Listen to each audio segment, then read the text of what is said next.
guys, this is Alaya Jan and welcome back to my YouTube channel. So for today's video, ano nga ba yung mga dadalhin mo kapag pupunta ka sa Hong Kong at magtatrabaho ka bilang domestic helper dito?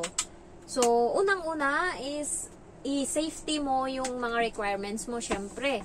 Kailangan yan sa airport. So may iba na nawawala ng documents, nakakalimutan nila kung saan nila nilapag and pupunta sila dito. So hindi pwedeng ganon. Dapat una sa isi-secure mo or maiwan mo na lahat-lahat, wag lang yung requirements mo or yung documents mo.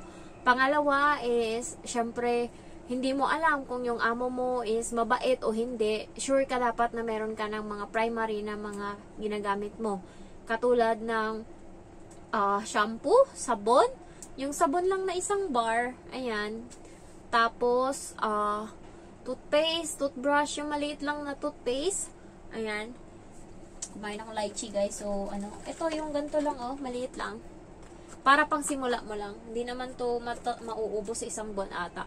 Next is,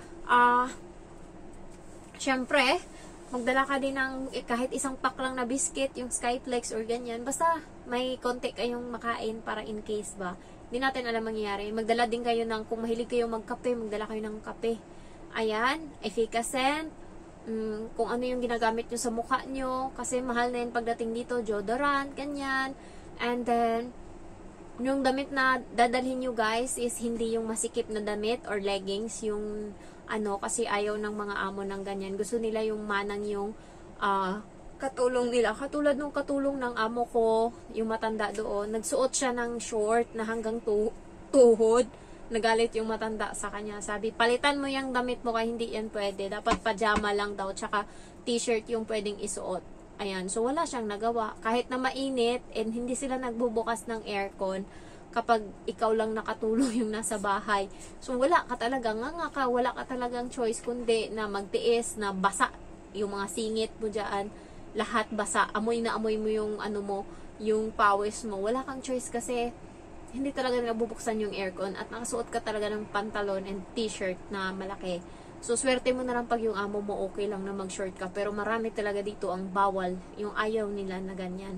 So, maliban na lang pag yung amo mo is mga puti. Kasi pwede ka dyan kahit mag-short ka na maiksi. Walang problema yan sa kanila kasi para sa kanila normal lang yan. So, next is, dalhin mo is, ano pa ba yung dinala ko? Nagdala ko ng tsinelas kasi dito sa Hong Kong, yung iba is mamamalengke. So, baka, pero pwede ka naman bumili dito. And also, magdala ka ng pocket money, kahit na nasa 400 Hong Kong dollar or 720, mga 3,500 pesos sa pera natin para in case lang may pera ka ba? Kasi magdi-day off ka kaagad pagdating mo Meron kang day off agad sa 1 week pa lang. So, next is, magdala ka ng sapatos, isang sapatos na isang tsinelas, and then yung panty mo, ayan, yung mga damit mo ba, i-secure mo na talaga yan, and also, yung mga makeup mo, ganyan, kung ano man yung ginagamit mo sa mukha mo, dapat secure ka. Ako, nung pagdating ko dito, nagdala ako ng 1 kilo na gatas, and then, piyaya, more on mga ganyan, yung mga kinakain ba, nakakabusog. Kasi sakto lang pala yun, kasi pagdating ko dito parati akong walang pagkain. Kaya yung pangtawid gutom ko parati is yung piyaya. Next is, ano pa ba yung yung mga dinala ko? Malaki yung bag ko nun. Nagdala din ako ng nail cutter, mga ganyan, yung pangbunot ko sa Nagdala din ako gunting. Tapos, ano pa ba yung mga dinala ko? More on damit ko, 6 pieces yung pangpasok dito sa trabaho. Tapos yung dito sa loob lang ng kwarto, yung mga ganto-ganto lang is 2 pares. And then, pantalon ko is 6 din. Tapos may mga crop top ako. Yun yung kapag day off ko, sinusuot ko.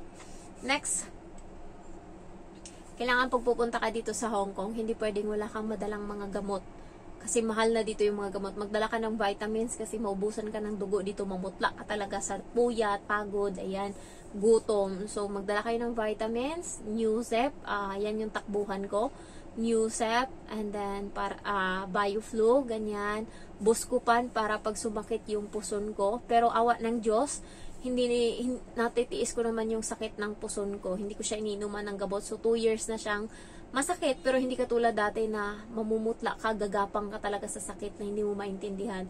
So, ngayon, kaya ko nang kontrolin yung sakit ng puson ko. Next is, magdala kayo ng Strepsil, kasi dito sa Hong Kong, guys, paiba-iba yung weather. So, ngayon, uulan, bukas, hindi, mainit. So, yung lalamunan mo is, sasakit siya, kakate, magkakalagnat ka, lalo ngayon na parang anong top yung Hong Kong or yung China sa pinaka maano na pollution, air pollution. So, yun, magdala kayo ng ganyan. And then, ano pa ba yung nakalimutan kong sabihin na dalhin nyo? Strepsils, or dito sa Hong Kong, meron palang Fisherman's Friend. Ito yung ginagamit ko kapalit ng Strepsil kasi matapang din siya, guys. Kasi yung Strepsil is hindi matapang dito sa kanila. Hindi siya ganun katulad sa atin sa Pinas na grabe yung tapang ng ano natin, Strepsil natin. Nangangati talaga yung lalamunan mo. Dito hindi ganun yung Strepsil nila, kaya mas better pa to gamitin kaysa sa Strepsil. So, Fisherman's Friend yung name niya. So, bumili ako ng 3 nito. 6 ata. Tapos binigay ko sa papa ko. Pinadala ko sa package yung 3. And then, huwag nyo rin kalimutan in case na magdala ng mga gamit mo, especially yung shampoo, toothbrush, yan. Tsaka, ano pa ba yung dinala ko? Notebook, face mask din. Mahal face mask nila dito. Kasi may mga amo na maarte, kailangan kanilang pag face mask, and mahal yung face mask nila dito. Ikaw din yung bibili minsan kasi nahiya ka naman na kuha ng kuha doon. So yan, tsaka notebook kasi nagsusulat ako. Roll on, guys, kasi ano sila dito, wala sila masyadong amoy sa kilikili, kaya baka mapunta ka sa amo na mag-discriminate pagka ganyang mabaho. So ayan, okay na yung sure tayo na walang masumbat or masabi sa atin ba. Next, nadadalhin, nag-iisip pa ako. Sombrero, kailangan yan. Ano pa ba? Nagdala pa ako ng makeup dati. Basta, meron akong lagayan ng mga notebook ko, ganyan, yung mga na-achieve ko. Dati nga, nabitbit ko pa yung mga diploma ko Diploma ko, tsaka kung ano mga training ko. Kasi nga, niisip ko, hindi ako magtatagal dito sa Hong Kong. Makakaalis din ako. Pero ngayon, nag-stick ako sa plan ko na mag-stay and tapusin yung bahay. Kasi one step at a time lang tayo. Hindi tayo pwedeng padalos-dalos sa ating mga desisyon. Kasi ikaw din yung magsasuffer kapag iba yung decision mo. So, grabe yung antok ko. 7:00 pa lang. Naantok na ako. Parang gusto ko nang hilahin yung sarili ko. Wala na nga akong mag-vlog. So, ayun lang, guys. Thank you for watching and I love you all. Bye-bye.